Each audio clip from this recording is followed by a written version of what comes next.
Hey guys, what's up? It's me, Thomas. Today we're back here with the Nostalgia Critic, and today's movie review is on Kung Pao, Enter the Fist. Now, there's going to be some stereotyping here. Don't know why. But, let's see what this one's all about. Be sure to subscribe for more. Hope you enjoy. Hope I don't get, monetized. Let's go. This episode brought to you by Stamps.com. Why go to the store to get stamps when you can have them printed right at home for your convenience? Also brought to you by Robinhood. Get the most for your retirement. Hey folks, we're starting YouTube memberships. If you want access to emojis, polls, behind-the-scenes videos, and other perks, check out and see if you want to become a member. More perks coming soon. Here we go.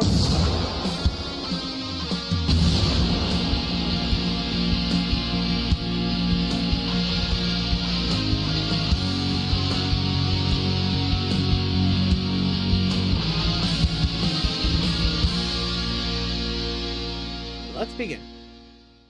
Hello, I'm the Nostalgia Hi, Critic. guy, remember? So you don't have to. So let me get this straight. We like this now? Really? This I gotta see. Released in 2002, Kung Pao is the brainchild of Steve Odekirk, who I have to admit I have a strange introduction with. As a teen, I watched a strange movie called High Strung, where he just rants for an hour and a half, and then Jim Carrey as the Grim Reaper kills it because he's sick of his ranting. It was very odd, and I'm not sure if it qualifies as a good movie, but does that this count? guy's always stayed with me since then. I'm not gonna lie, whenever his name pops up, whether it's in something I like or something I don't like, I always gotta perk up, because whatever impression he makes, he does stay with you. I guess the same can be said for others, as he's written and even starred in many things that have gotten a decent following. Some very popular, some very niche, and then some like Kung Pao, which is in a category all its own. For years, this movie was seen by many as the lamest of the lame. Like, you know how She-Hulk twerking or MODOK smiling is like the image of bad MCU material? Well, for the longest time, this dude fighting this cow was the image of bad satire material. It had everything everyone hated about parody movies at the time. Bad CGI, a goofy animal, satirizing the Matrix. So like a lot of folks, I stayed away from it. Hell, as far as I can tell, it doesn't even have a Blu-ray release. But somewhere along the line, it got a crazy following. Like, critics ripped this movie apart, but most audiences came around to really enjoying it. Really? Enough so that people won't stop bothering me about it. For a long time, I've been asked to give my thoughts on this flick, and I never really had much interest because of all the original bad press it got. But over 20 years later, I have to ask, is there something the majority of critics and viewers missed back then? Well, I'm finally gonna sit down and see for myself. This nunchucks better be worth it. It's Kung Pao, Enter the Fist. Let's see what's up. The film opens by admitting a lot of the footage was taken from another flick. Well, as long as I live in a world where Space Mutinies footage is all theirs, I have no complaints. Fair.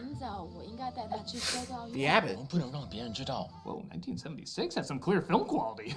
Okay. Now, obviously, this is some of the new footage as a family is being attacked by Flash cuts? Vibrators, the Men in Black ears, as well as an evil martial artist. Boy, for a kung fu movie, the fights are pretty rushed. Can I open? Parents are killed, and it looks like the baby is up next. Master Payne, what do we do? Open the mouth. Alright, so I'm playing the evil dog from Up card. The dialogue doesn't have to be funny as long as the voice makes me laugh, and I know it's childish, but that voice makes me laugh. It's your baby. Alright, if he's dancing in a suit later, I'm declaring this film a wash. Yeah. The baby puppet is pretty funny to watch, almost making me overlook this. Ew. Even though the joke is coming yet, it's still disappointing. And they try burning down the house with the baby inside because he's too powerful. It, of course, doesn't work as the baby escapes, and in effect, so bad they literally play it twice, I think to show off how bad it is. And a lady discovers him on the side of the road. So cute. Wait until he kicks her. Oh, out she go again. Okay. Am I actually gonna like this movie? I don't know. I know it's just the pre-credit sequence, but I don't know. I got some good laughs out of that. See ya. The child had become a man. Cut to years later, the baby has grown up into the Chosen One, played by Steve Odekirk, traveling from town to town, taking out baddies. The fights are a little hit and miss, I'm not even trying, as when they tried to do more than Naked Gun UHF style, I don't usually get that big a laugh, but whenever they do something that kind of legit looks like a cheap effect out of a martial arts movie, that gets me really good.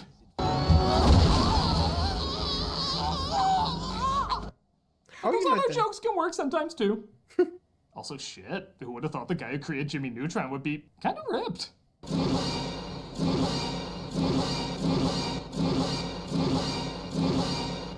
Okay, boy, I'm liking this movie so far.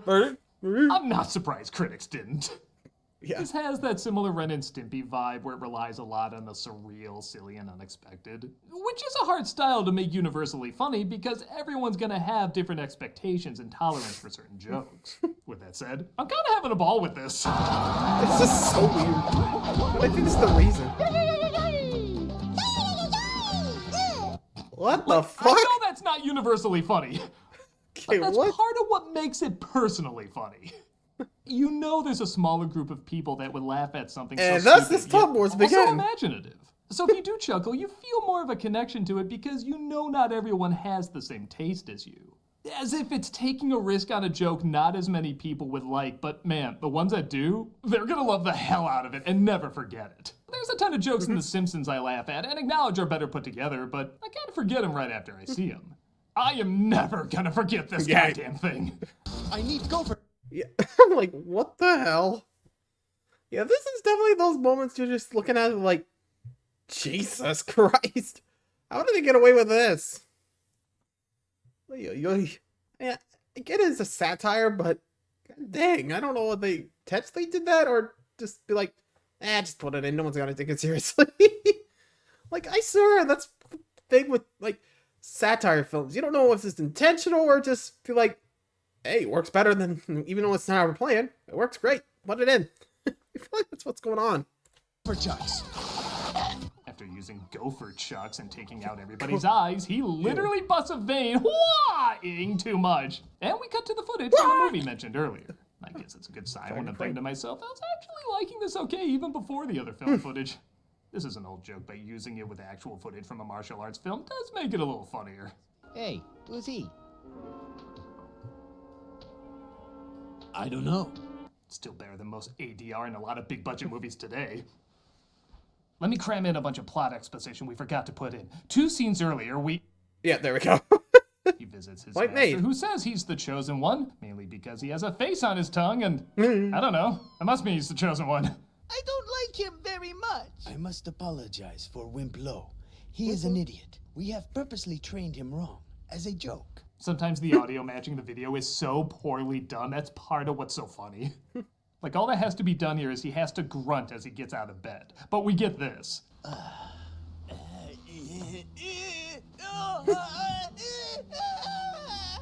Is he dying? I'll ask it. Does this get bad at some point? I don't know. Well, they're not all winners. His student Ling is assigned to assist him on his mission to defeat Master Pain, and she randomly flashes him. Why? Hilarious. Also, he talks about one of the students receiving the Fist of Fury. You will now receive the Fist of Fury. Prepare the long rubber glove. You can't just throw out a joke like that. You Why? need training from a true master to figure out how that joke works. A student named Wimplo is jealous of the Chosen One being the Chosen One and hates that Ling might be attracted to him. The chosen one is here to help us. I like him. I'm a man too, you know. I go pee-pee standing up. My voice hints strongly that I do too. I like too, whether it's intentional or not, that the film not only embraces bad 70s effects, but it also embraces bad early 2000s effects. Knock, knock. Who's there? Your butt that's about to be kicked. He looks like a Jib Jab video. Pretty much. Though mine is 2 points for having shadow on that text. Everybody knows it should be white and blurry like Madonna. Master Pain? The Chosen One disguises himself. That is to say, this is the disguise for the white guy in the movie. And approaches Master Pain. And I gotta say, nothing makes me want to see the original film this is taking footage from more than this scene. Balls of steel, everybody. They call it the Ken doll discipline. Jeez. Okay, missed joke opportunity. He should have sounded like... What did you feel funny, boy? Okay, I'm starting to see where the critics coming from. This is so weird. And actually, you know that nut hits? Yeah, apparently there's actually a discipline where they actually train themselves to hit things with their nuts. Don't remember the name, but I think it's a real thing. At least that's what I remember. Don't at me, but Like I said, I'm just going off memory, okay? Anyway. Voice in this movie would be out of place. I love, too, that the young version of Master Payne looks absolutely nothing like the older version of this guy. Yeah, but if Odenkirk can get by in the James Bond treatment, I think that's part of the joke. Speaking of jokes. What do you get when you cross an owl with a bungee cord? My ass. What? He went there! The Chosen One sees if he has the same abilities as Master Payne, which of course doesn't work and is pretty easy to predict, but I do like this one reaction. Like he was too embarrassed to say it actually hurts, but he did think about it for a second.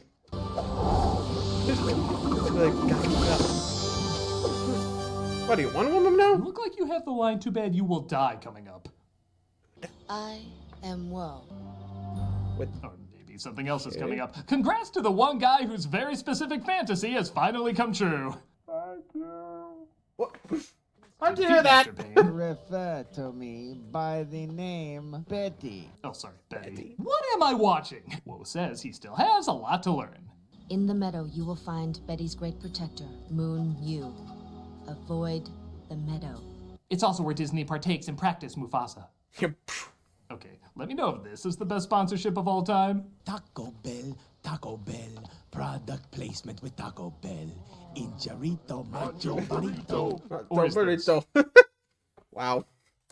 Okay, I got it. That was just Nacho Burrito. I don't know if that was intentional or not, but goddamn, did not expect Taco Bell. Okay, stop now before I bet someone else. Jeez. I mean, I'm with them. It's pretty hilarious. I guess does that mean my humor is broken? I don't know. Anyway, jeez, I think I'm smiling a lot of this one, but we haven't gotten to the cow yet. Oh well, I guess Chosen One's off on his journey. Moving along. The Taco Bell one was better. Yeah, probably. Betty approaches the Chosen One's master while playing MC Hammer. Even by cringe humor, that's pretty weak. But he's too sick to fight, so he just lets him go. I must fight you when I am stronger. And when our song choices are even more obvious, perhaps Carl Douglas? He finds Betty's protector in the meadow is, of course, the cow, and... Okay, let's see if this is funnier than in the trailer. Okay. It's still pretty stupid. Yeah. There is an idea in here, like maybe he's looking for a bit of time for the person in the meadow and it turns out to be the cow. But just launching right into it doesn't give it much build-up, and the joke goes on way too long. Mm-hmm. I guess you could argue that's kind of the point, but there just aren't that many laughs here. The only thing that does get a chuckle out of me is when the cow legit moves like a real person doing kung fu just with a cow's body. The more real and human it moves, the more it makes me think about this thing taking years to learn the discipline of martial arts, which does make me kind of laugh. Yeah, Matrix. But I'm sorry, the Matrix effects, the silly expressions on his face, and the lame CGI just make it feel drawn out and boring. I guess it serves as the main visual of the movie, the same way the tap dancing did for Young Frankenstein, but this feels less like an homage to Brooks and more like an homage to Meet the Spartans. It's just not my thing. He defeats, or I guess deflates the cow, and he meets up with Master Betty, revealing that he was the child he tried to kill off years ago. You mustn't. Who are you? Ling's father. Okay, I know I gave that cow scene that no doubt took a lot of time to film, a ton of flack, and I'm laughing at... But I'm sorry, if you can't see the layers of comedy to that, neither can I, but it made me laugh and that's enough. Yeah. They both get their asses kicked by Betty, and they escape only to discover Ling's father is also the Chosen One's master's master. What? Yeah, that wasn't hard to say. Like I mentioned before, not every joke's a winner. No. Please, I have a wound there. Oh, come on, don't spoil everything. Okay. The father ends up dying, and in one of my favorite moments, they can't think of what else to have Ling say, so they literally just have her quack. And now he's dead, except for his hair and nails. Dead. Sometimes I am embarrassed to like this movie. No kidding. They end up doing it. I think. I don't really know. And wow, I kind of called it with the practice Mufasa joke, didn't I? Simba, I am Mushu Fasa. Mushu Still was more Fasa? convincing than the cow earlier. I am not Simba. You must not be troubled, Cho Simba One. They do some Lion King's joke that honestly have been done several times by this point. This is CNN. This is CNN. But I'll admit, There you just go. it appearing at all in this film without any build-up whatsoever nothing. and with just It's such like, bad effects is enough to get me to snicker at it. For me, this is the cow scene done right. Or well enough. Yeah, well enough. There's also More a like it. charm to the fact that they create their own bad editing effects on purpose. I am a great magician. Your clothes are red. Wow. I should try that. Says your hat. Then he attacks the Chosen One's master again, this time to Baby Got Back. I like big butts and That just makes the first time he did even lamer. Yeah, And stop. Betty defeats him along with Wimplo. Can't play this scene without this music. He's captured by a net that looks like plastic six-pack rings, but he gets out of it by reversing the footage. I really like In Sync. My favorite member is Harpo. I will write their next hit, maybe. Okay, you got like 25 minutes left, movie. Don't botch the ending. Please don't. Betty also got Ling and his little dog, too. In fact, they do Dog? so many death scenes and repeat so much of the footage that he goes around in a circle and it ends up bringing him back to life. Okay, you're getting funny again, movie. You scared me there for a minute. He trains hard to get his revenge on Betty, who is meeting up with the evil council. Is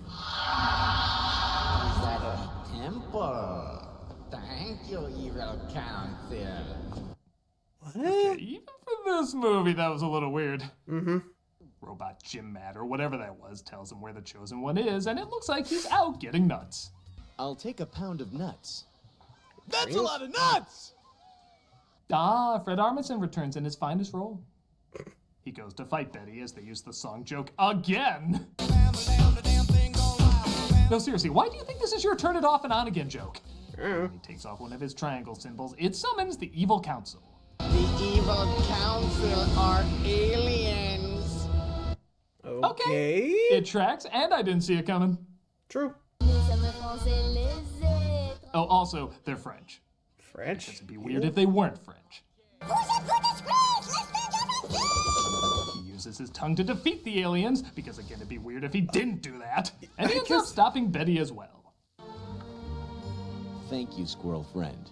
Your soft, cushy body helped absorb the force of his blow. To hell with the cow, that should have been the symbol of the movie. I would have seen a film with that on the poster. Yeah. Ling randomly flashes him again, and we get a preview for the next adventure. Yeah, good luck. Not true.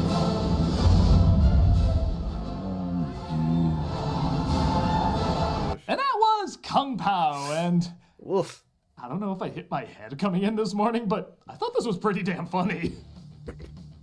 Again, I can't pretend like I don't understand its negative reviews.